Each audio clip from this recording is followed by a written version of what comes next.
Do you ever fear a day? Like something, like a day that you know is coming. You've prepared for it as best you can. You do everything in your power to manage it, to soften the blow that will eventually come. And even when that day arrives, you still live in fear of what's to come afterwards. Happy Valentine's Day, everyone. So, those of you in the community who know, this is something that has been a long time coming. A couple of weeks ago, we did our, I believe it was our first Deity build livestream, where me and the community on a livestream came up with some builds based on deities together. So far, we've done Umberly and Bahamut. But there was one more deity that we built for that day, and I don't think I've been the same since. Today we are building a Chosen of Sharess. Now that name may sound familiar to you if you've played through Baldur's Gate and got to a certain area in Act 3 called Sharess's Caress. I won't say anything further here, but if you know what that place is, then you may know where this is going. But a little bit of a background on Sharess herself. She's considered like a cat god, the mother of cats, even at one point being part cat, so yes, a cat girl. Oh my god. And, well, she's also the goddess of, in no uncertain terms, like the goddess of sex. Okay, like, look. There's a reason this was uploaded on Valentine's Day, okay? Like, this build kind of has some required reading. Before you go any further, go read the Forgotten Realms wiki page on Sharess. I will leave it linked in the description below. Then once you have a thorough understanding of what we're about to get into, you may understand why I'm about to do what I'm about to do. Matria, this is all your fault. Okay, right. I'm just going to get into the build, and I'll explain my reasoning as I go, but basically what this build is meant to be is a sort of support build with the ability to fight both ranged and close up, very close up, and has the ability to, use their charisma to kind of sway things in their favour, amongst other things. I can't even speak, this video is, YouTube, please don't hurt me. You'll see, and then this build did have a bit of a gimmick, and we'll get to that gimmick when we get to the equipment section, because that's really where that gimmick comes into play. You'll see what I mean, and it does give this build a very unique playstyle that most of my builds wouldn't normally have, so stick around for that. But anyways, let's just get into the build. Now, I will say that this build, right off the bat, not the most optimized thing in the world. There may be more to do here. There was just a bunch of things that we wanted to grab. We kind of decided on a few things. We originally went Barbarian for a lot of things, but then realized it was going to clash with our main playstyle, so we had to kind of swap it. And so this build has gone through a couple of revisions. I've made some changes since the streams. Very small changes, nothing too major.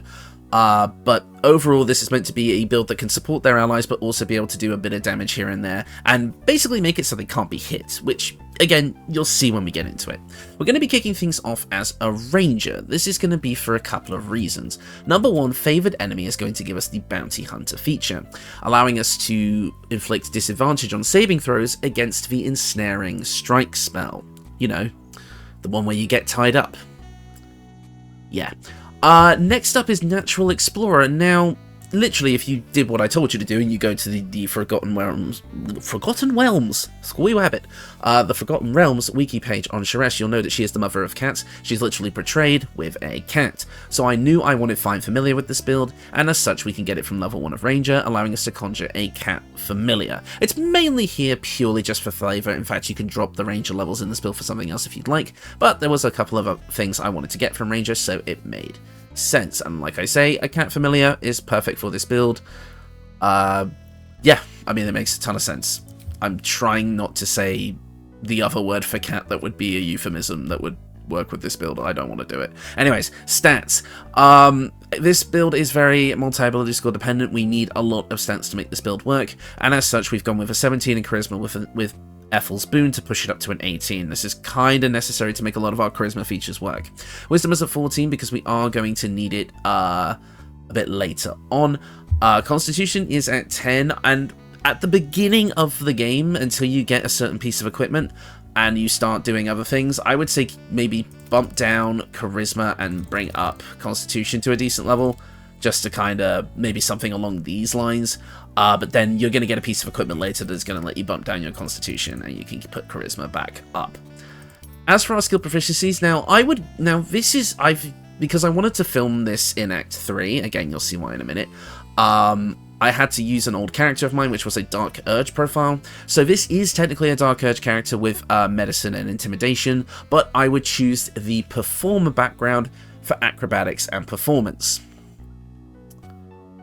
You might know why. But also, since we are a ranger, we can pick up Perception, Insight, and Stealth. And because we are playing a deep gnome with this build, we gain advantage on stealth checks, and also we also gain advantage on intelligence, wisdom, and charisma saving throws. Overall, we've got a pretty solid kit to start with. It only goes downhill from here. Let's keep going. Next up, at Ranger level 2, we get to pick a fighting style, and we're going to go with 2 weapon fighting, as this is a dual-wielding build, both melee and ranged, so we definitely need it. So this basically allows us to add our ability modifier to the damage of attacks with our offhand weapons, so basically just giving it the same functionality as a main hand weapon. Again, you can pick this up from Fighter if you like, or even Swords Bard if you decided to go down that route, but we're not for this build, so I wanted to pick it up some way, and the fact that Ranger would let us get this, Find Familiar, and a couple of other things that I wanted for this build, it makes perfect sense. Speaking of making perfect sense, speak with animals. We have a big connection to cats. We're going to want to talk to them. And also, you can kind of pick whatever you like for your second spell, but since we kind of got that ability for Ensnaring Strike, we should probably get it. Again, for tying people up, Let's move on. What you're hearing is the voice of a broken man today, ladies and gentlemen. Anyways, we're going to be taking a dip. We're going to be leaving Ranger now and not coming back. Now, the next 2 classes I'm going to show you can take in any order you like based on your preference. It's entirely depending on what you want to do. We're going to be taking the same amount of levels in each, so feel free to change it up, but I kind of want extra attack as quick as we can, so I'm going to be going into our main martial class, that being Monk. Now, because we're dual-wielding light weapons, and we already have 2 weapon fighting, we technically kind of have extra attack with our bonus action, so it's not as valuable to go for it, but I want to go for it.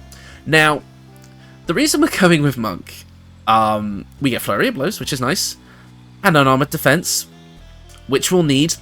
We're also going to get Dexterous Attacks, allowing us to use our Dexterity with our weapons. That's great, so now we don't have to level Strength, although the weapons I've gone with are Finesse weapons anyway, but if you wanted to play around and use other stuff, you can. So it just gives you a bit more freedom. We also get to make unarmed strikes as a bonus action, and our unarmed strikes get a big buff to damage. So, let's keep going.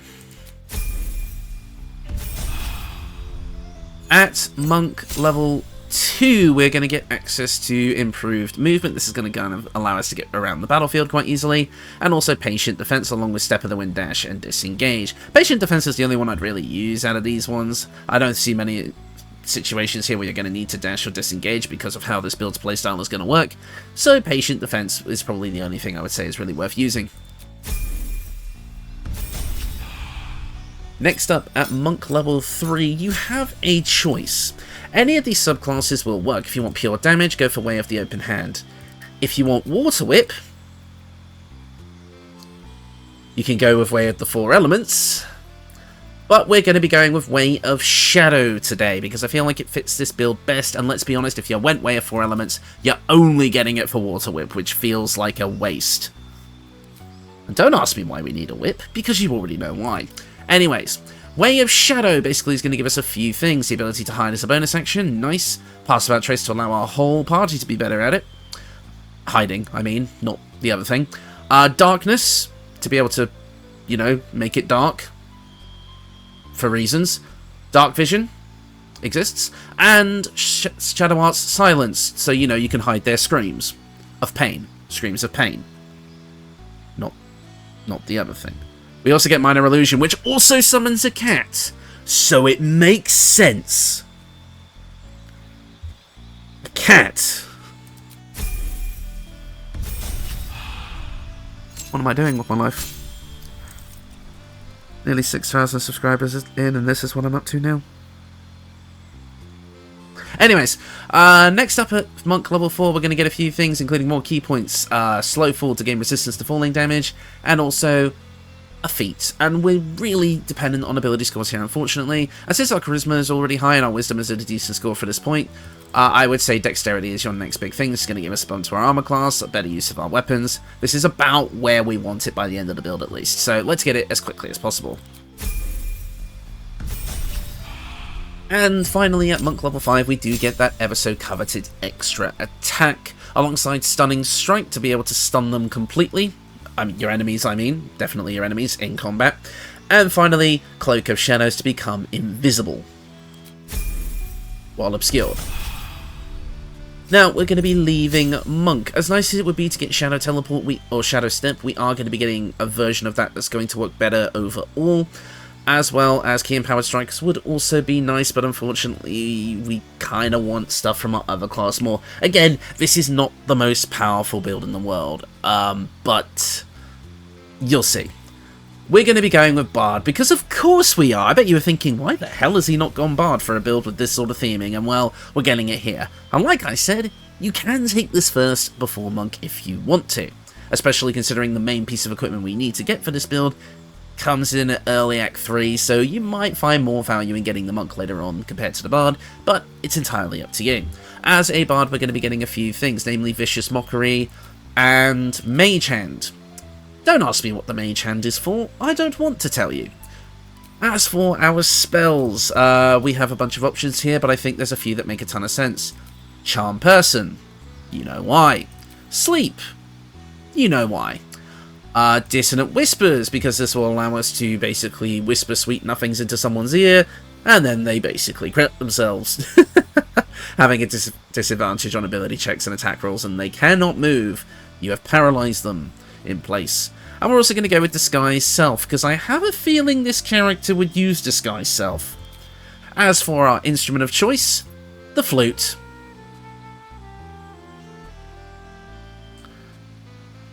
Yeah, I'll let your imagination run wild with that one. And finally, we're going to change our Deception proficiency to Persuasion, because it makes sense.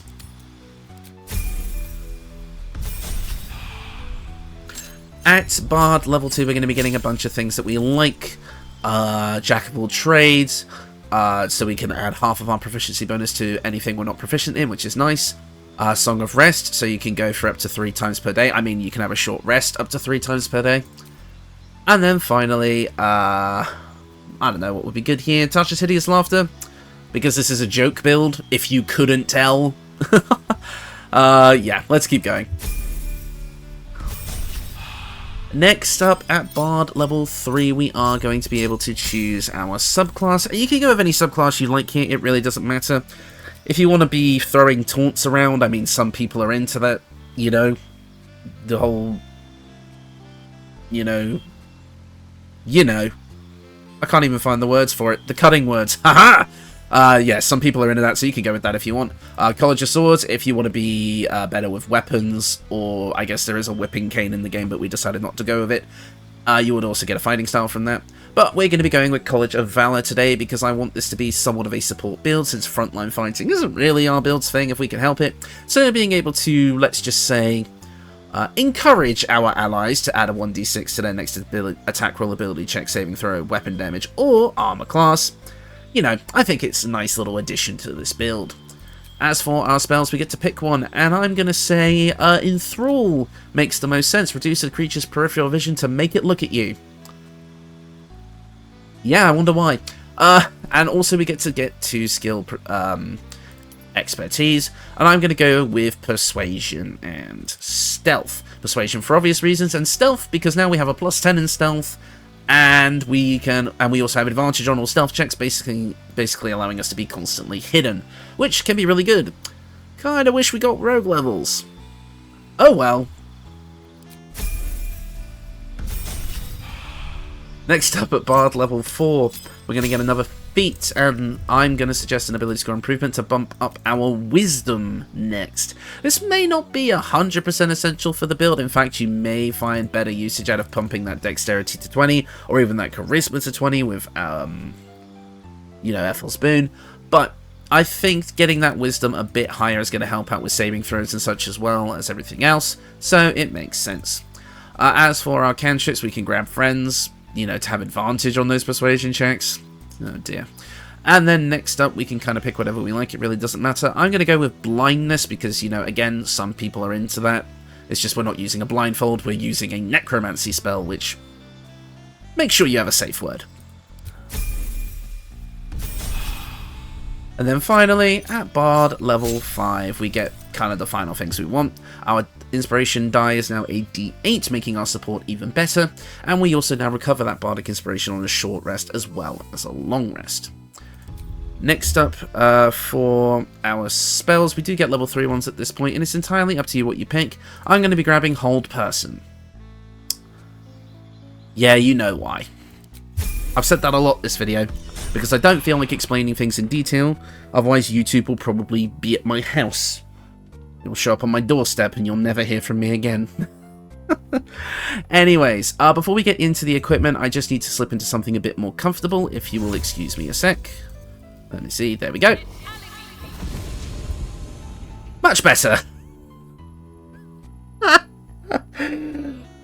YouTube, please don't hurt me. Oh god, did I just hear a knock on my door? No. No, I'm alright. No, don't worry about it.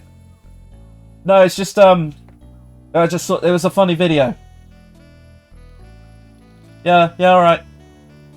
Yeah, it's fine. No, I'm not online with the mates, no. Yeah, I am insane. That is, yeah, okay. Thank you.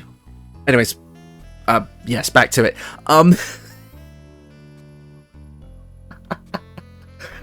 I mean, will YouTube get mad at me for this? I don't know. I'm going to assume it's okay.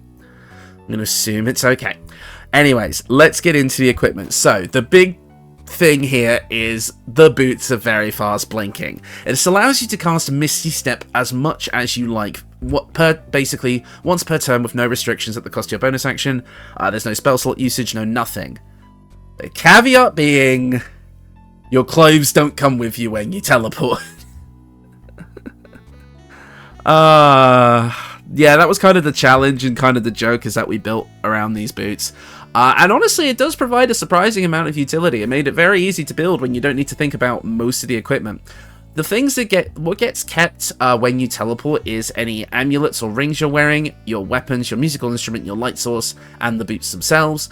But any other pieces of camp clothing or equipment will disappear with you, and obviously your underwear stays. Thank God. So yeah, that's kind of the gimmick of this build, is you're able to teleport around the map quite a lot, and then be able to use things like dual crossbows. Here we have the standard Hellfire and Near Misser combo, to be able to basically just keep teleporting around, blasting people, and then providing support with your bardic inspiration when needed. Then you're also the face of the party as well, but you're also able to sneak around quite a lot, being able to get into places that you normally wouldn't, using your familiar to scout ahead, even being able to lure out enemies with things like minor illusion and pick them off one by one. So this build does a little bit of everything. It does a little bit of sneaky stuff, does a little bit of charisma bard stuff, and it also does a bit of combat stuff with a lot of utility and support built in. It's not the best frontline fighter. You'll see in the combat footage that's despite everything, this build cannot handle 3 Cambions at once. Doesn't really work out in the long run for us. But this is meant to be played with a full party of people, or honestly, not played at all. That's probably the better idea. You're gonna get questionable looks. Make sure you close your door. Maybe have a separate tab open, just in case. To be honest, porn would be easier to explain. Anyways, so our main weapons here, because there's not much else to talk about. Apparently, in the stream we decided on Thornblade. Basically, while concentrating, your melee weapons deal an additional bit of poison damage. It's a +1 scimitar, and you can use Ensnaring Strike with it. It gains a once per long rest use of Ensnaring Strike. So of course, the whole chat room was just like, yes, we must have it, tie them up. But honestly, and apparently you're able to get 2 of these. I could not get that to trigger in any of my testing. I could only get one, so let me know if I'm wrong about that. So instead, for my main hand option, I've gone with the Justicious Scimitar. Basically, if you attack with advantage, which we will be constantly doing, as you'll see in a minute, you have a chance of blinding your target, so it's lights out anyway, which can be really useful for helping you stay alive. Also, it's a +2 weapon, which is nice, but we also get access to Shadow Cloaked Blow. Basically, do a special attack once per short rest. It has a bit of extra psychic damage, adding your proficiency bonus to the damage as well. It's pretty good. And this attack doesn't break your concealment, so if you're hidden, you get to attack and then remain hidden, which is nice. As I said before, we have the dual crossbow setup of the Hellfire hand crossbow, which will allow you to inflict burning when hitting a creature while hiding or invisible, and we can hide quite a lot, so we can inflict this quite a lot. And we also get to cast a level 3 version of Scorching Ray once per short rest. And Near Missile, which is a +1 weapon that will allow us to cast a level 3 version of Magic Missile once per short rest, so we get a little bit of magic as well. I've already got over the boots of very fast blinking, and finally we have the rings. We have the risky ring here, which allows us to gain attack advantage on every attack roll, which is awesome, but we receive disadvantage on all saving throws. But because we're a gnome, we do actually gain advantage on our mental saving throws, so those aren't a problem. It's just the physical ones you have to be careful of. If we were playing as a barbarian, we could have actually done an interesting mix of gnome, barbarian, and this to basically negate the saving throw penalty, just making it neutral. I'll have to experiment with that one day. But yeah, basically the risky ring is going to just allow us to get all of our attacks off with advantage, which means we can do a bit of crit fishing and are much more likely to hit. And then finally, we went for After Death Do Us Part. Once the wearer is downed, they rise once more with half of their hit points restored, but are gripped by shadow possession. Now, I actually did die in the combat footage, and you know what, go watch the combat footage to see the exact amount of HP I restored when I got back up. I'm not even shitting you, it is the exact number you think it is. But the interesting thing, I think this ring is bugged because I didn't have shadow possession, I was in full control. So technically the downside being shadow possession is bugged. So you could basically use this, but the whole idea of getting this ring was, you know, even when you're finished, you can go for another round. Anyways, I forgot to get the amulet that we were going to use here, but I'm just going to have an infographic on the screen. Yeah, you could probably guess why chat went with that one. And then finally, you're gonna swap that out in the end game for the Amulet of Greater Health to give you a 23 in Constitution, advantage on Constitution saving throws. And yeah, it's just one of the best things you can get for this build. It allows us to kind of have that low Constitution and put those points into other things. And again, since this build really comes online around Act 3 anyway, since that's where you get the boots, it makes sense to pick this up. But overall, yeah, this is the main thing you want to go for. It's really going to help out the build overall. So yeah, that is the build. Combat footage. so I don't have to stare at this. In fact, where are my clothes? They fall on the floor when you teleport. Yeah, there they are. Equip. There we go. Anyways, hopefully the combat footage is playing by now, and you'll kind of see here that yes, this build is a bit underpowered in full frontal combat. The crossbows do a bit better than the scimitars in my opinion, and I will say that the combat footage was slightly different, I think, because I think I did use 2 thorn blades, but then I'm like, I better actually test if I can get these 2, and I couldn't, so I subbed it in for the Justicious Scimitar for this build, which would work a lot better. But yeah, in full frontal melee combat, this build is a little bit underpowered. You definitely want to be using this as the face of your party, a manipulator, go for more stealthy tactics, sneak by combat if you can help it. And to be honest, this ain't the honor mode build for sure. My phone just went off. I apologise for that. That was a weird noise it just made. I usually have it on silent, but not today. I genuinely wonder if you heard that. That would be so funny because it was like a weird noise. Okay, anyways. So the main idea you want to go for with this build is being able to teleport around with the boots of with the disrobing Misty Step, and then be able to position yourself in a good place to be able to support your allies with Bardic Inspiration, shoot them with crossbows, and, you know, trap them with things like Ensnaring Strike, Hold Person, Tasha's Hideous Laughter, Dissonant Whispers. Basically debilitate your enemies as much as you can, while the teammates that are actually properly built will be able to do more damage. I hope you guys are happy. I really hope that it was all worth it. Everything you put me through. For those of you that are really out of the loop on this, I would suggest going back and just kind of maybe flicking through the stream VOD where this was made. It's not the most recent build livestream we did, it's the one before that. You'll see exactly what kind of pain I was put through to get to this point, but it's done. And it's always nice to kind of do, like, a bit more of a jokey build every now and again, because there's only so many times I can be serious on this channel. And considering how well the last video did, that being the twins lost in time, that's definitely one of my more popular videos, which is awesome. I was really hoping it would be with that concept that I just absolutely love. I think I'm allowed to make a video that I absolutely know is not going to perform well. It is just an in-joke for the community. But it's done now. It's finished. This isn't happening again. Ever.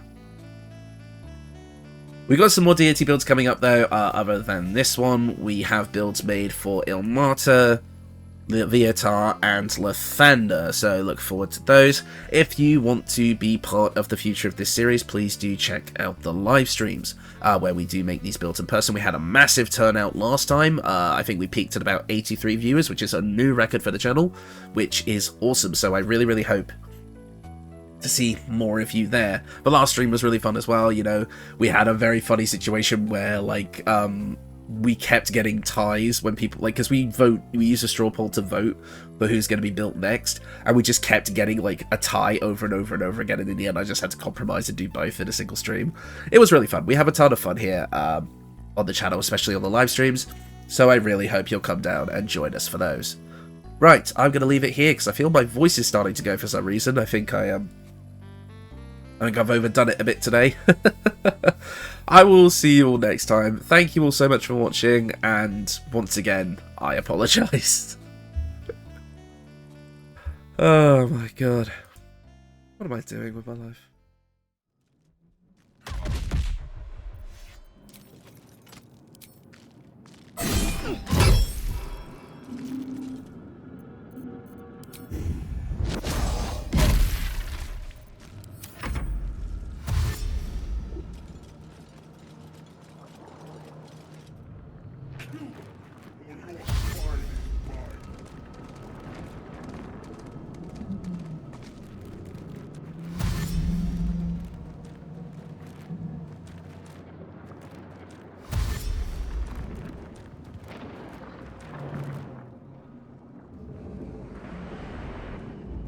Stop the intruder! She must not escape!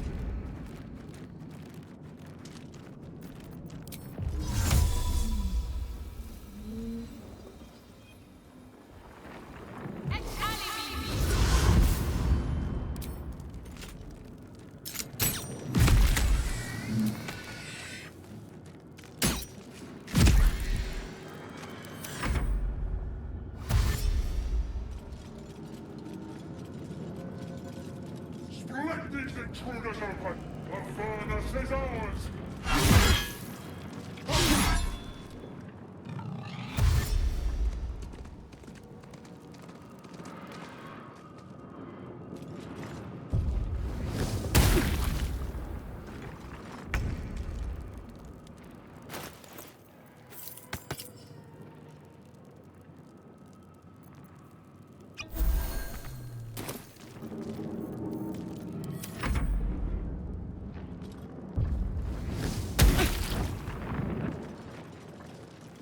Take these, or Zarya will take your head!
or your spine will divide.